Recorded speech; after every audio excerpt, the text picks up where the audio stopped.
Qual foi o dia mais feliz da sua infância? Essa pode ser uma pergunta fácil e rapidamente você se lembra. Você pode achar difícil por serem muitos os momentos de felicidade quando você ainda era uma criança, ou pode ser ainda uma pergunta complicada porque você simplesmente não consegue achar a resposta. Qualquer que seja a opção, uma coisa é fato. Todos gostaríamos de fazer parte das doces lembranças de uma pessoa. Afinal, queremos ser amados, queridos, lembrados. Faz parte da condição humana. Mas o que você tem feito para isso? O que você tem ensinado por onde passa?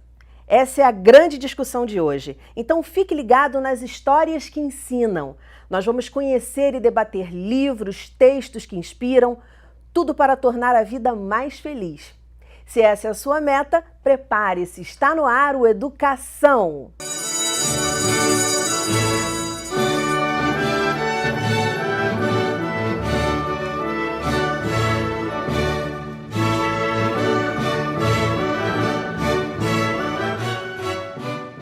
Minhas convidadas são a escritora e jornalista Bárbara Lima, a escritora e contadora de histórias Lúcia Fidalgo e a fonoaudióloga, criadora do projeto Afetoterapia, que oferece para pais e profissionais informações sobre o desenvolvimento infantil através do respeito, empatia e afeto, Adriana Fernandes. Muito bem-vindas ao programa. E a primeira pergunta é essa, qual foi o dia mais feliz da infância de vocês?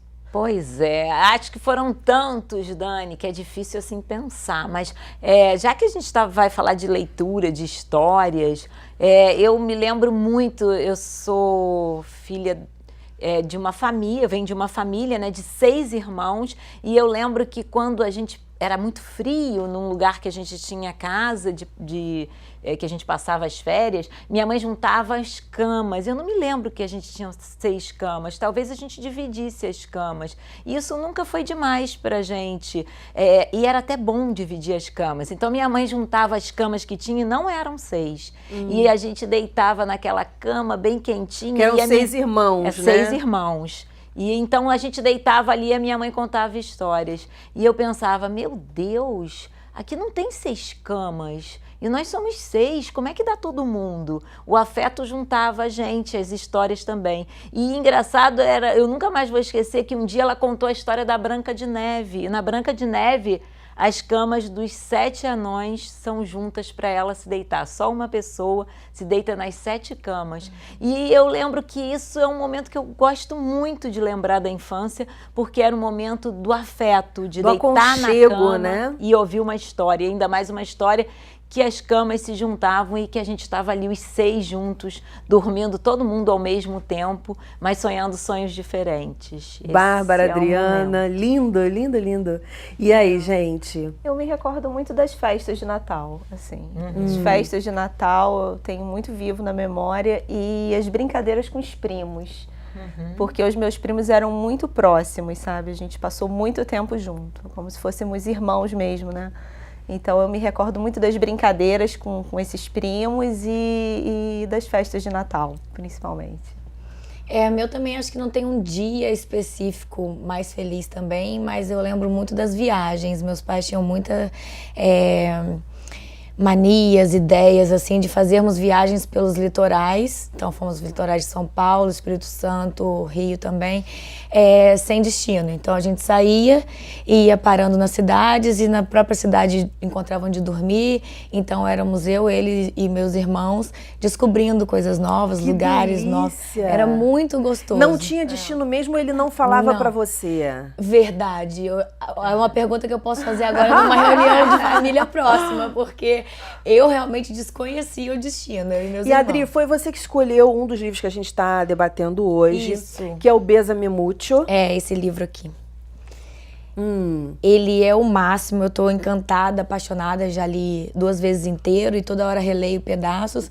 E eu realmente escolhi pra gente conversar hoje e a gente se encontrando antes, achei que casa total com as convidadas, com você, né, com com esse nosso desejo de realmente um mundo melhor, sermos pessoas melhores e ajudar as pessoas também a se encontrarem melhor, porque ele é um pediatra, Carlos Gonzalez, e ele vem até o Brasil esse mês que vem, que eu estava falando a vocês, em São Paulo, e ele faz um trabalho muito bonito de resgate ao apego, a criação com apego. Ele pede para as pessoas ouvirem muito mais o próprio instinto, o próprio chamado da natureza, ao invés de se agarrarem tanto a livros, teorias, pesquisas, né? Os pais. Porque o caso mais forte que ele conta é das pessoas que chegam ao consultório dele com dúvidas atrozes se a criança começa a chorar, se deixa chorar ou se pega no colo. Como é que eu faço dormir no berço, né, em vez de dormir comigo? E ele fala, não, o que o seu instinto fala para fazer? Não, ele chora, eu quero pegar no colo na hora, pegue no colo. Em relação a dormir, não, eu tenho vontade de dormir com ele, de colocar ele para dormir comigo, em vez de deixar ele no berço, porque ele vai chorar, ele vai acordar. Durma com você o tempo que você achar necessário. Então, esse resgate ao apego, ele fala, é muito importante porque as pessoas, ele sente cada vez mais, e é verdade, eu vejo isso na minha prática clínica, elas estão desmotivadas, desencorajadas, desacreditadas, porque elas não acham que elas têm mais o poder sobre os filhos em termos de afeto, né? Elas acham que os livros, as teorias, os profissionais, os especialistas podem fazer muito mais pelos filhos do que elas mesmas, né? E a gente vê, como você começou o papo hoje, e é fato, o que a gente guarda da infância, o que a gente né, quer nas relações são as pessoas, são as relações em si, né? Então ele fala aqui um pedaço muito bonito, que nós éramos filhos e agora somos pais. Isso passa tão rápido que a gente acaba não dando conta dessa mudança e não dando conta de mudar o papel, né? Então a gente ainda se acha filho em alguns momentos, mas a gente já é pai, isso fica tudo muito confuso, mas principalmente quando a gente está com os filhos em nossa responsabilidade, a gente precisa fazer deles a última frase do livro, que é a mais linda, que é: os dias mais felizes do seu filho estão por vir e dependem de você. Às vezes, até uma fala da gente afasta um pouco isso. Você vê, cada um aqui falou da sua infância, ninguém lembrou de um brinquedo que ganhou. O brinquedo não faz parte do sentido marcante. O que faz é essa questão da convivência, né? Das relações. Todo mundo falou disso. Aí eu me lembro do Natal, eu me lembro das viagens, eu me lembro da cama, da minha mãe contando. Essa relação é que precisa estar forte. O que ela disse é muito sério mesmo. As pessoas hoje estão meio perdidas porque elas ficam, eu vou seguir uma teoria, um livro, ou eu vou seguir o meu instinto maternal? E tem livro para tudo, tem né, tudo. gente? Tem uma frase que diz, né? Eu tinha muitas teorias sobre criação de filhos até eu ter os meus, né? E isso é real, né? Real. Porque a prática é que faz você refletir sobre, não, isso não está funcionando aqui, porque as crianças são diferentes, né? Sim, claro. Então, às vezes, o que funciona para um não funciona para o outro. E às né? vezes o que funciona para um irmão não funciona para o outro. Exatamente. São Criados vários da filhos mesma criados forma. da mesma... Cada um Isso. segue um caminho. Não tem receita, a gente fala muito isso aqui no programa, Sim, né? A proposta do programa é troca de experiências, né? É alguém ouvir e falar assim, poxa, não tentei isso ainda, vou tentar. E de repente experimentar e dar certo. Mas nunca a proposta do programa foi assim, a gente vai te ensinar, olha, faça isso, isso, que é ok. isso. Ser humano não tem como a gente fazer isso. A gente não é máquina, não é aperta o botão que vai dar a resposta X ou Y. Não Por é isso essa questão do instinto, né? Isso é realmente muito forte, né? Porque às vezes você pode ter várias teorias para resolver uma determinada situação e você, não, mas eu sinto que eu devo fazer isso, porque com meu filho funciona mais ou menos desse jeito. Você vai lá, faz uma coisa que está totalmente na contramão do que as pessoas disseram para você fazer e funciona. Perfeitamente. Não é?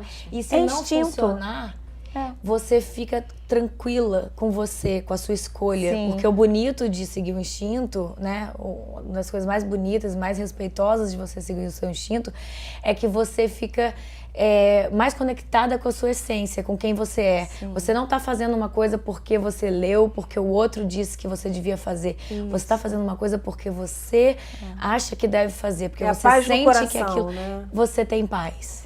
É importante errar também, né?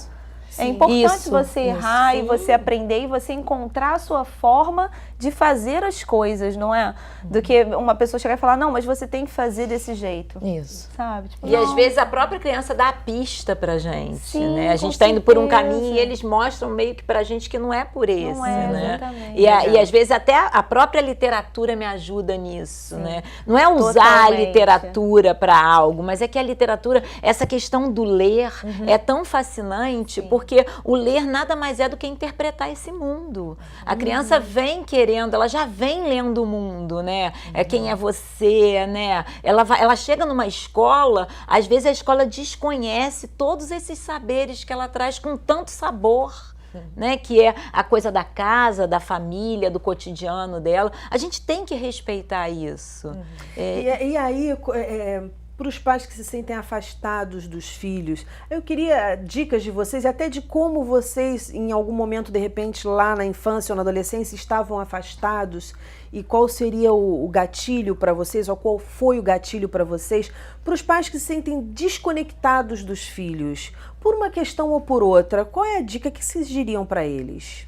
Olha, o meu exemplo, assim, da minha prática, e até foi onde nasceu a afetoterapia, né, o meu projeto online, foi muito do desejo de exatamente isso, compartilhar como eu fiz, assim, porque eu sentia já que eu já ajudava as crianças, né, enquanto fonoaudióloga, né, mas o que eu mais sentia ajudando as crianças e na verdade, as famílias, né, foi quando eu parei de de ter planos fonoaudiológicos preparados, né, fechados, e passei a observar mais as crianças e essas famílias do que agir em cima. Então, assim, a pura e simples observação do que eles estão fazendo traz muita coisa pra gente. Então, um dos primeiros conselhos, enfim, né, uma das primeiras conversas que eu tenho com as famílias quando chegam é: vamos parar, vamos olhar para ele.